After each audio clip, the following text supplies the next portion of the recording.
नमस्कार दोस्तों। सूर्यपुत्र कर्ण और भगवान श्री कृष्ण का एक ऐसा संवाद था जिसके बारे में तो शायद आपने कभी नहीं सुना होगा। तो आइए आज की वीडियो में हम आपको इसी प्रसंग के बारे में बताते हैं।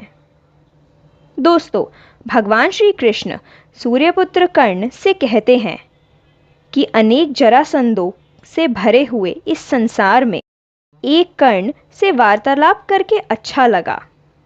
तुम अब भी ब्रह्म के पार देख सकते हो कर्ण। इस पर सूर्यपुत्र कर्ण श्री कृष्ण से कहते हैं, हे माधव, जिस युद्ध में आप शामिल हो रहे हैं वहां किसी और का युद्ध करना व्यर्थ है। यह सुन श्री कृष्ण कहते हैं कि नियति को आखिर कौन समझ पाया है कर्ण। वह दिन जल्द ही आए कि हम दोनों युद्ध में सम्मिलित हों और मैं युद्ध में होकर भी शस्त्र ना उठा पाऊं। इसके बाद श्री कृष्ण हंसते हुए कहते हैं, मेरी बातें सुन इतने गंभीर क्यों हो रहे हो कर्ण। हर बात का विश्वास करोगे तो छले जाओगे, और यदि हर बात पर अविश्वास करोगे तो और अधिक छले जाओगे। अब सोचने में ज्यादा समय बर्बाद मत करो, रथ पर बैठो कर्ण। तभी सूर्यपुत्र कर्ण कहते हैं कि मैं आपकी ये पहेली नहीं समझ पाया वासुदेव। यह सुन श्री कृष्ण कहते हैं कि हर पहेली का उत्तर हमारे चयन में होता है कर्ण, और भविष्य चयन पर ही निर्भर करता है। जीवन जीने के सदैव दो विकल्प होते हैं। एक विकल्प होता है इस पाषाण खंड की भांति, जो अपने अहंकार, अपने हठ के कारण भारी और कठोर हो जाता है, जो ना अपना चुना हुआ मार्ग बदलता है और ना ही अपने विचार बदलता है। उस विकल्प की शुरुआत इस पाषाण खंड की तरह होती है। और दूसरा विकल्प होता है इस मोरपंख की भांति, जो वायु की पवित्रता के साथ स्वयं को ले जाता है, जो सदा सत्य एवं धर्म के साथ रहने के लिए सहजता से अपना मार्ग बदल लेता है, जिसका ज्ञान पाने में ऋषि मुनि अपना सारा जीवन बिता देते हैं। पर वास्तव में कोई पाषाण खंड नहीं है, कोई मोरपंख नहीं है। यदि कुछ महत्वपूर्ण है तो कर्म और कर्म के परिणाम। कुछ महत्वपूर्ण है तो हमारा चुना हुआ मार्ग। तभी श्री कृष्ण कहते हैं कि बहुत ज्यादा सोचते हो कर्ण, और बहुत समय भी व्यर्थ करते हो। अब यहीं रहना है या आगे चलें। इसके उत्तर में कर्ण कहते हैं कि रुके तो आप भी हैं वासुदेव।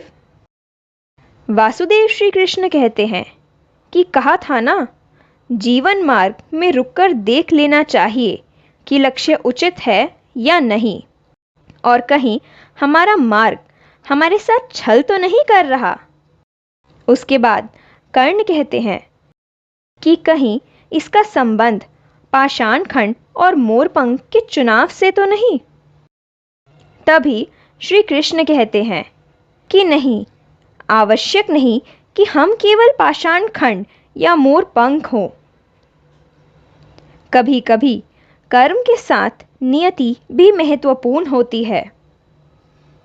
हम में से कुछ पाषाण पाने के लिए निर्मित होते हैं, वहीं कुछ मोरपंख पाने के लिए। पंख के लिए वायु और निर्माण के लिए अग्नि का अपना महत्व होता है कर्ण। यह सुन कर्ण कहते हैं कि निर्माण के लिए अग्नि का महत्व, परंतु अग्नि तो सब भस्म कर देती है वासुदेव। इस पर श्री कृष्ण कहते हैं कि हां, यह सत्य है कर्ण, परंतु यही अग्नि पवित्र भी तो करती है।